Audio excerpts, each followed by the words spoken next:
नमस्कार साथियों, जब हम जीत रहे होते हैं तो हमारी जो बुराइयां हैं, हमारी जो कमियां हैं वो छुप जाती है। और यही भारतीय क्रिकेट टीम के साथ हुआ है। जैसे कि पहला मैच भारत और पाकिस्तान के साथ जब हुआ था तो भारतीय बल्लेबाजी एक्सपोज्ड हो गई थी। हम लोग मैच 99% हार चुके थे, लेकिन करिश्माई जादूगरी कहिए भगवान का होता है कि भारतीय टीम वो मैच जीत जाती है और वाहवाही होने लगती है, चारों तरफ से बधाइयाँ मिलने लगती है। और हमारी जो कमियाँ थी कि हमारा बैटिंग ऑर्डर कोलैप्स है वो छुप जाती है। प्यारे साथियों, आज अगर भारत और दक्षिण अफ्रीका का फाइनल जो होने वाला है उसमें कोई भी भारतीय नहीं चाहता है कि भारत मैच हारे, लेकिन कहीं धोखा से 1% ही मान लेते हैं कि अगर चांस है भारत का मैच हारने का, तो बहुत दुखी होने वाला है। क्योंकि 150 करोड़ की आबादी आज रोने लगेगी अगर भारत मैच हार जाएगा। तो हमें अपने कमियों पर नज़र दौड़ाने की ज़रूरत है और उस पर अमल करने की ज़रूरत है, उसे सुधारने की ज़रूरत है। तो कमियां क्या हो रही है जो कि आज तक हम लोग एक भी मैच नहीं हारे हैं, वो छुप जा रहा है जीत की खुशी में। और वो जाके अगर फाइनल में कुछ होता है तो फिर भारतीय टीम रोने लगेगी, सारे खिलाड़ियों को गाली गलौज देने लगेंगे, सोशल मीडिया पे हम लोग ट्रोल होने लगेंगे।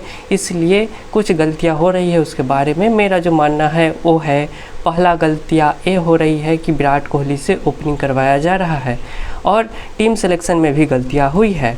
ऐसे टीम जो चुना गया है वो आईपीएल के परफॉर्मेंस के हिसाब से चुना गया है, वो बेहतरीन है, लेकिन पता नहीं क्या खिलाड़ी भले ही कितना महान हो, तगड़ा क्यों ना हो, लेकिन ये जो फर्म है, खिलाड़ी जब फर्म में रहता है तो खूब मारता है। हर मैच में शतक विराट कोहली मार देने की क्षमता रखते हैं, अर्धशतक मारने की क्षमता रखते हैं, लेकिन जब वो आउट ऑफ फॉर्म होते हैं तो पता नहीं क्या 3-3 साल लग जाते हैं उन्हें एक सेंचुरी लगाने में, ऐसा देखा जा चुका है। तो विराट कोहली को फॉर्म में आना एक बहुत ही ज़रूरी है। और मैं यह गारंटी के साथ कहता हूँ कि अगर फाइनल में जो आज होने वाला है इसमें अगर विराट कोहली के बल्ले से रन नहीं निकला तो भारत ये मैच हार जाएगा। ये मेरा भविष्यवाणी कहिए, मेरा अनुमान कहिए कि विराट कोहली अगर आज के मैच में नहीं चले तो भारत मैच हार जाएगा। तो ये तो हो गई एक सबसे बड़ा अनुमान। लेकिन जो कमियां हैं उसमें क्या हो रहा है, तो टीम सिलेक्शन में कमियां हुई है। विकेट कीपर के दौर पे लोकेश राहुल को सिलेक्शन करना चाहिए था। वो रोहित और लोकेश राहुल बहुत ही विश्वासी प्लेयर है, बहुत ही।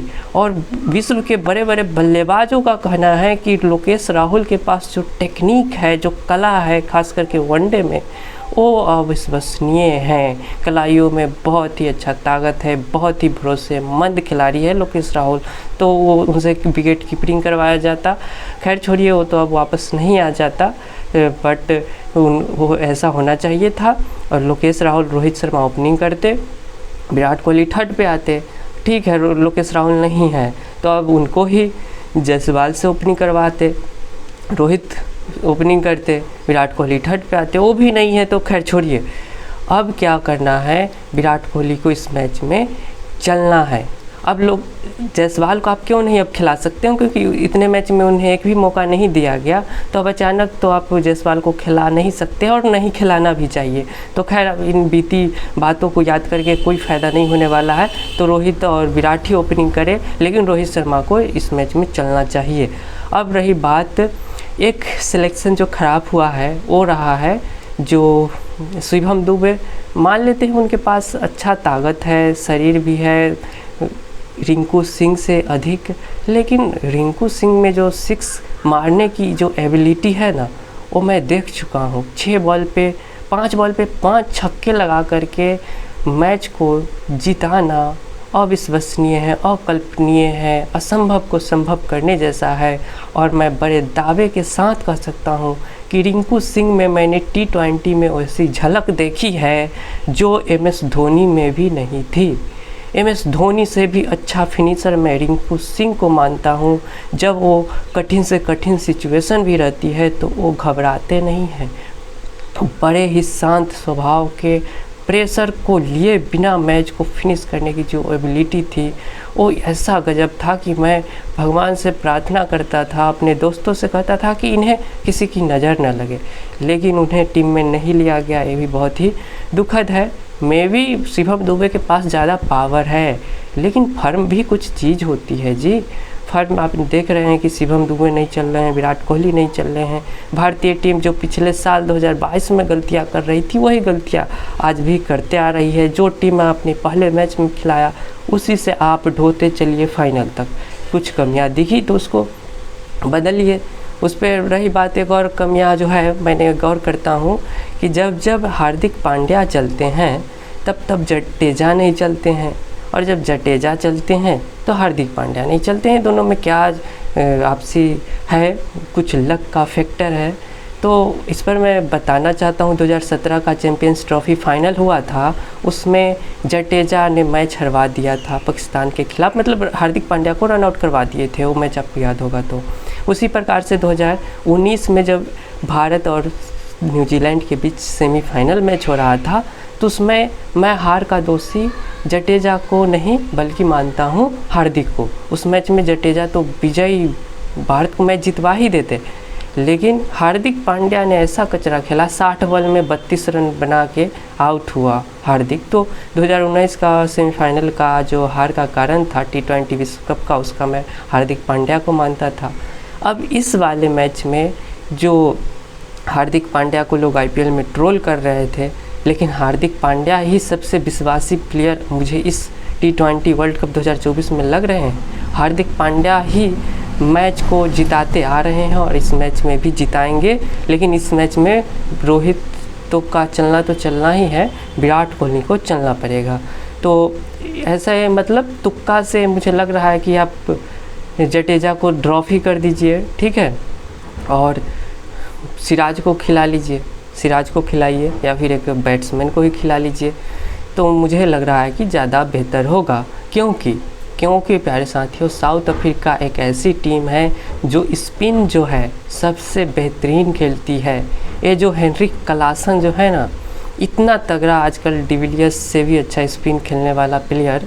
एक बार तो मुझे याद है कि साउथ अफ्रीका में चहल और कुलदीप का जलवा चलता था, डिविलियर्स, फाफ डु प्लेसिस सबको तहस नहस भारतीय टीम ने कर दी थी, लेकिन ये जो हेनरिक क्लासन है उसने सारा सूद समेत इतना मारा यहाँ पे युजवेंद्र चहल को, 4 ओवर में 64 रन ठोका। जिधर स्वीप घूम जाता, लेफ्टी से राइटी घूम जाता और छक्के मार देता। तो ये क्लासन हो गया, बहुत अच्छा स्पिन खेलता है, तो जडेजा शायद अच्छा ना कर पाए। और रही बात एक और ऑस्ट्रेलिया का जो कप्तान है साउथ अफ्रीका का, वो आपका है एडम मकरम, वो भी बहुत अच्छा स्पिन खेलता है। तो ये लोग विश्वासी है, और कहीं उल्टा ना हो जाए, भारतीय टीम स्पिन ना खेल पाए और वो जो चाइना मैन है ना उसका शामसी, तरवेज शामसी, वो कहीं भारतीय टीम का विकेट ना ले।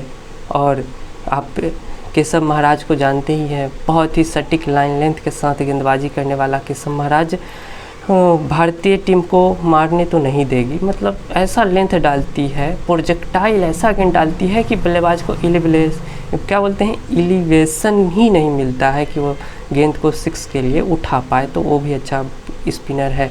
फास्टर की क्या बात करें, आपने तो फास्टर का कारनामा देखा ही कि अफ़गानिस्तान की रीढ़ की हड्डी तोड़ दी फास्टर, साउथ अफ्रीका के फास्टर कागिसो रबादा ने ऐसा गेंद डाला कि बल्लेबाज जो था अफ़गानिस्तान का 50 पे ऑल आउट हो गया, और लोग बल्ले से केवल रोकने का प्रयास करते रह गया और गेंद जाके विकेट को गिरा करके आउट करते गया अफ़गानिस्तान के बल्लेबाज को सेमीफाइनल में।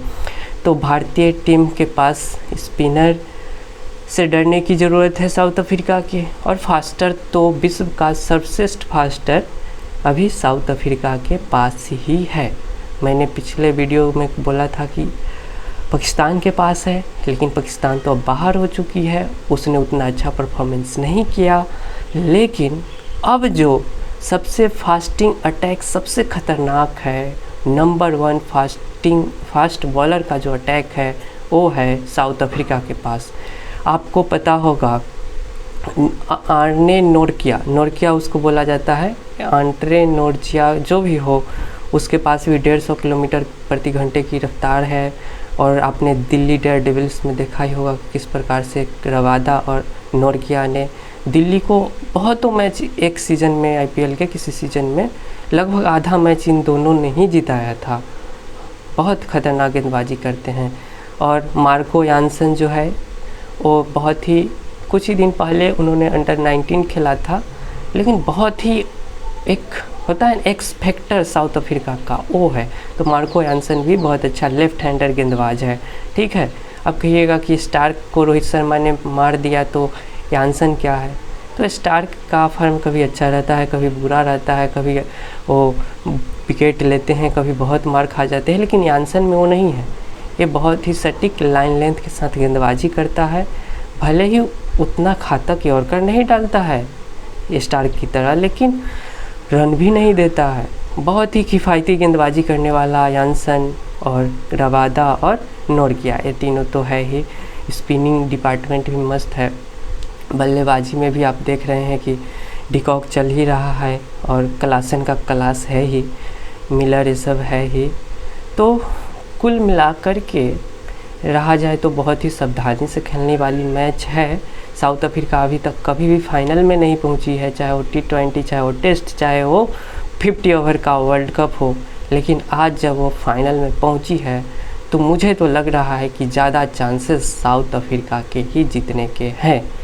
अब रही बात भारतीय चीज़ ने क्या क्या कमियां की, वो मैंने बताया कि रोहित तो चल रहे हैं ठीक है, लोकेश राहुल को न खिलाना, या फिर वहाँ पे जो ओपनर है जायसवाल उसको न खिलाना, रिंकू सिंह को नहीं खिलाना।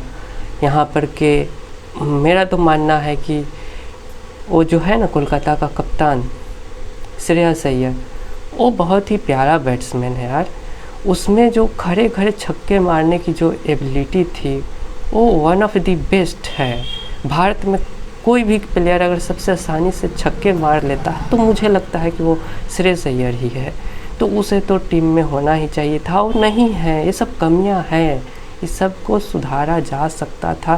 खैर जो भी हो, हम तो चाहेंगे कि भारत मैच जीते और 10 साल का जो वनवास है 2014 में जो हमने फाइनल श्रीलंका से हारा था, युवराज सिंह ने वो फाइनल हरवा दिया था हम लोगों को, उसे 10 साल के वनवास के बाद फिर से 2014 में हम लोग फाइनल हारे थे, 2024 में फाइनल जीते।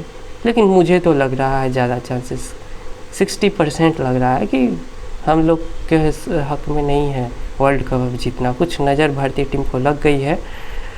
खैर वो नज़र, काली बुरी नज़र सब हटे, भारत मैच जीते, यही चाहेंगे। धन्यवाद।